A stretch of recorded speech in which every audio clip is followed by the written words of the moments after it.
Біз білмейтін ерекше мәлімет. Біздің ойымша, Марсқа адамды көшіремін, ол жақта өсімдік өсіремін деп жатқан жалғыз адам бұл Илон Маск. Бірақ біз қазақта да Илон Масктың болғанын білмейміз. Ол кім? Ол Қаныш Сәтпаев. Оқиға желісі былай басталады. 1941 жылы Ұлы Отан соғысы кезеңінде Мәскеуден екі астрофизик Алматыға эвакуациямен ауысып келеді.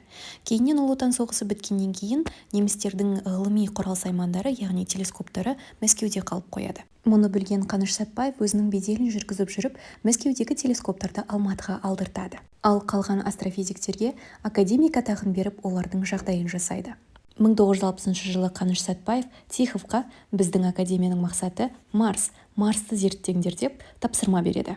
Өзі ғалымдармен бірге жүріп, Марста өсімдік өсірудің мүмкіндігін тәжірибеден өткізеді. Мысалы, Марста 20-30 градус суық болса, соған бейімделген өсімдікті таудың биік нүктесінде өсіріп көрген. Ол жақтың топырағы шөлден тұрса, бетпақтың құмында сынақ жүргізген.